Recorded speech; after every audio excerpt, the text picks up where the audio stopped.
Thank you, Harumi. That was beautiful, and it helps relax me a little bit before I have to read Pastor Tom's sermon.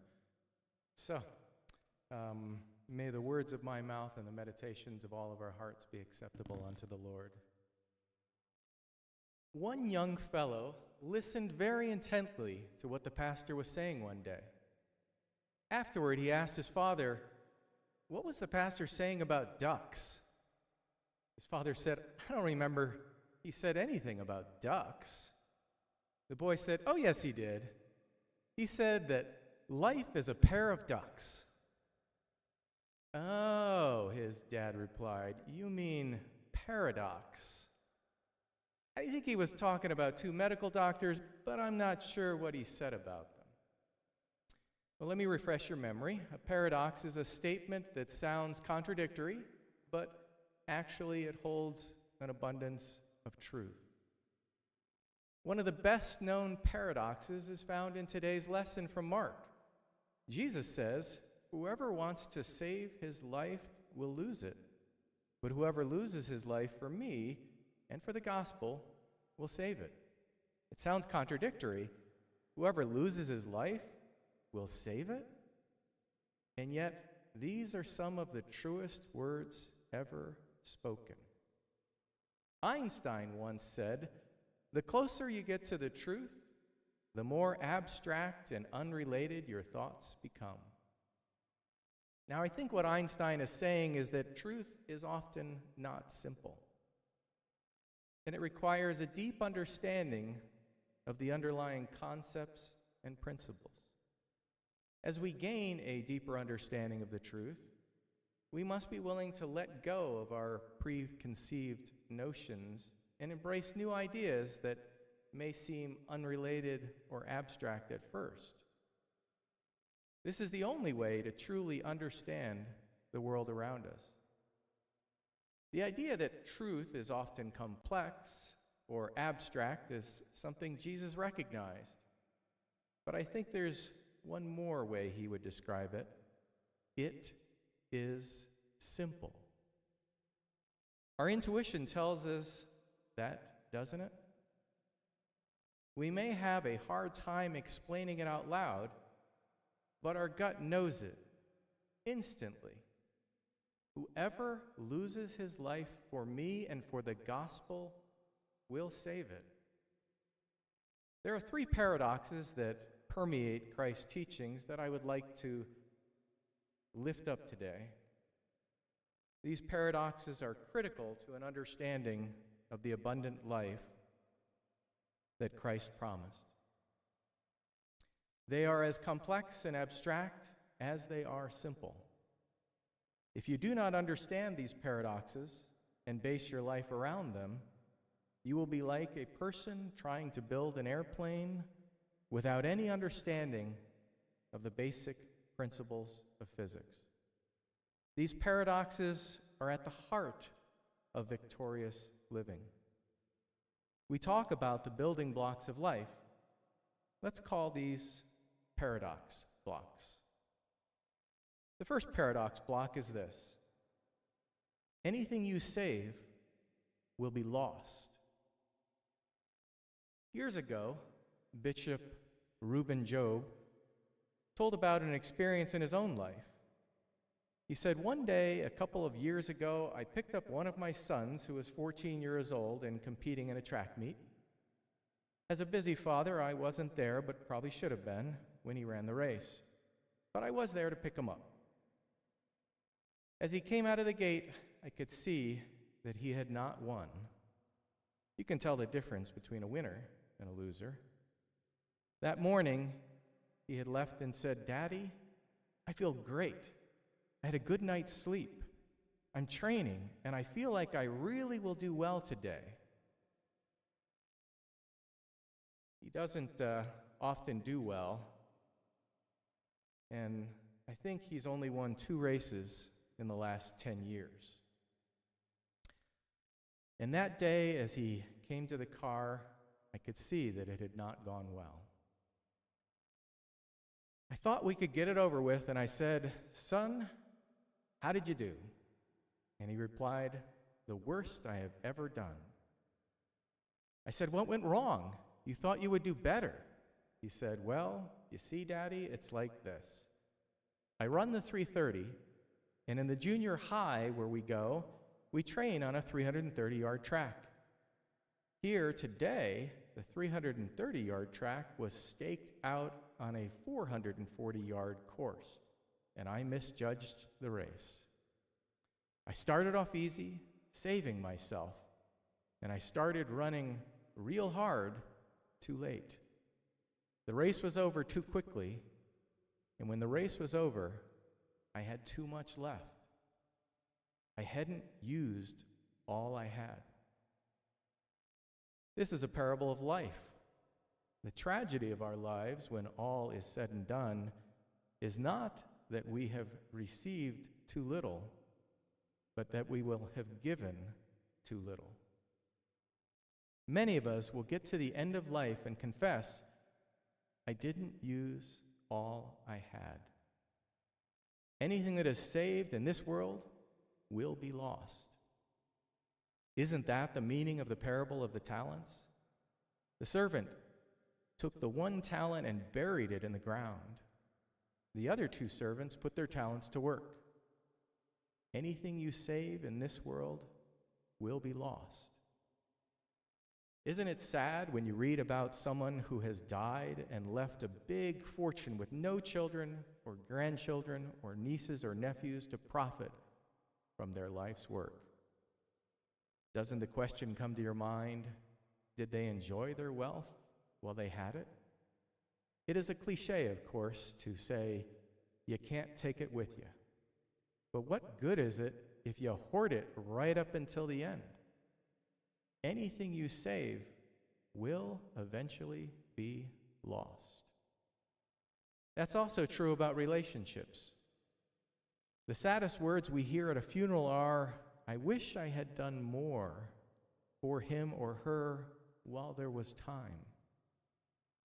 There is also that element of truth that when we have so much that we could give it away, our love, our friendship, our time, anything we save, we will lose.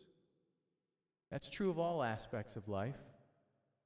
The person who sits around the house all the time conserving his or her energy will have less and less energy to conserve. A medical doctor, W. Byrne Wolfe, once wrote, "If you observe a really happy person, you will find him building a boat, writing a symphony, educating his children, growing double dahlias in his garden, and looking for dinosaur eggs in the Gobi Desert."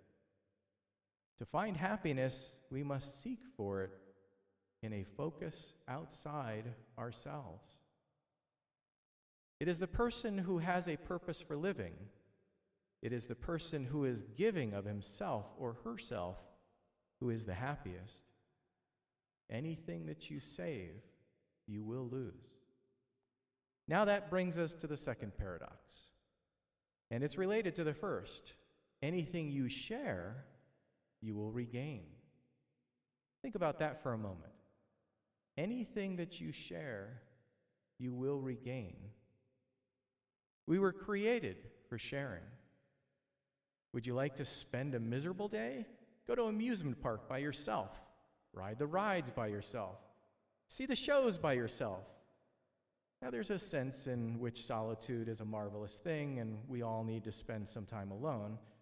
But solitude can only be enjoyed when it is balanced off with those hours we spend with someone else.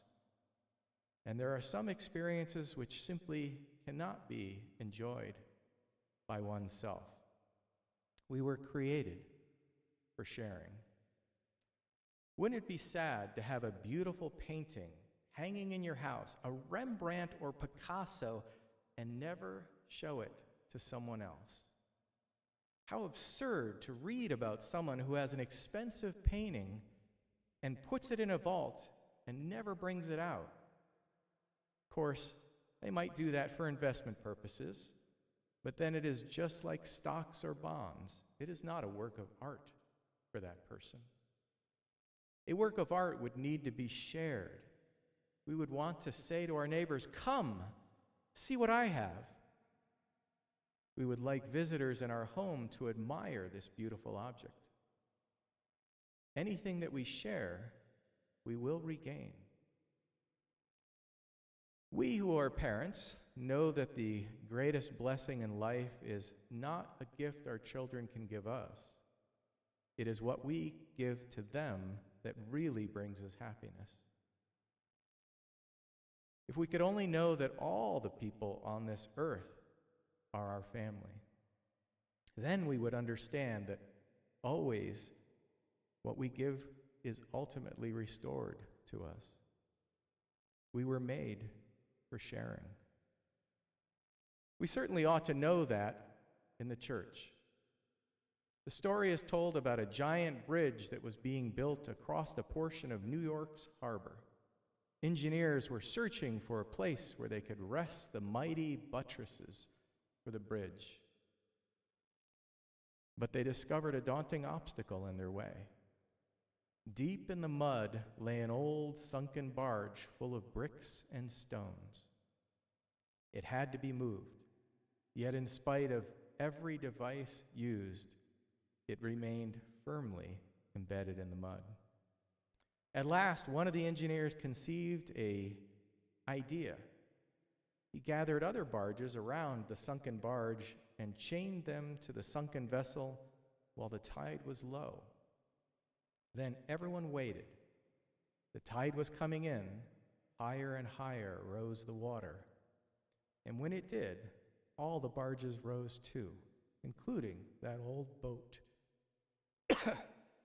mired in the mud of the harbor. Now there's a parable.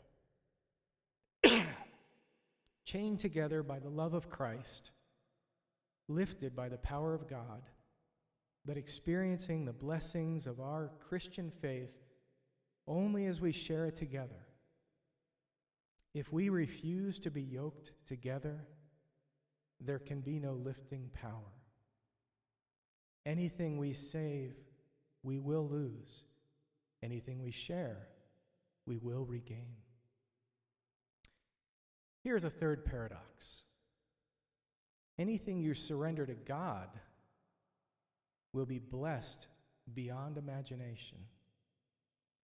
Just as the boy surrendered to Jesus his 5 barley loaves and 2 small fish in the story of the feeding of the multitude and saw an unimaginable miracle, so we, when we surrender anything to God, will be given back many times over.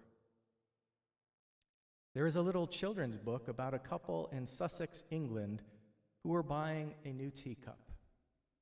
The wife said to her husband, "Look at this one. It's so beautiful. I want to buy it." And the teacup said, "Ah, but you know I wasn't always beautiful."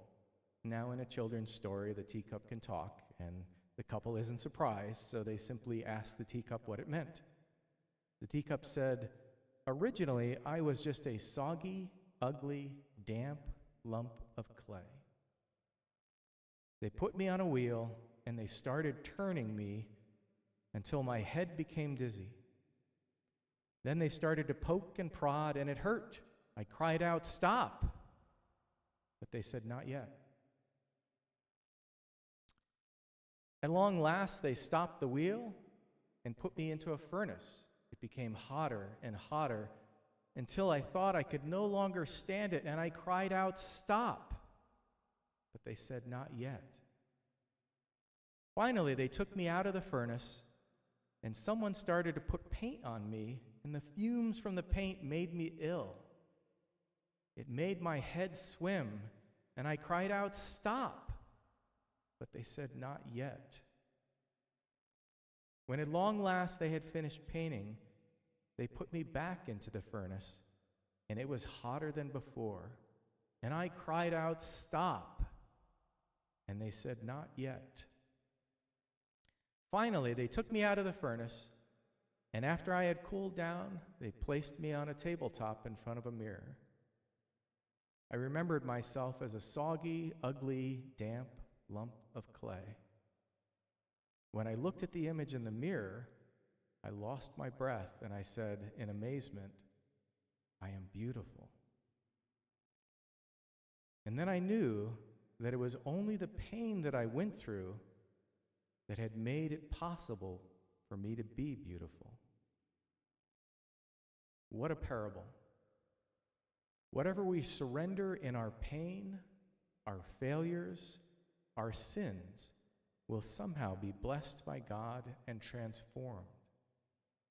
God can take the ugliness and the drabness of our lives and turn those lives into something beautiful. But first, we must surrender them to Him. We are the clay. He is the potter. But what He can do with that clay if we yield ourselves to Him is something glorious. Do we, in a paradox of living, surrender all we are and all we hope to be to God? We do. We can know this. God is the creator of beauty, and God can take our lives and make them something beautiful if we are willing to surrender them. Anything you save, you will lose. Anything you share, you will regain. And that which you surrender to God, God will bless in a wondrous way. God will transform it into something beautiful and worthy. Isn't it time you surrender your life to God? Amen.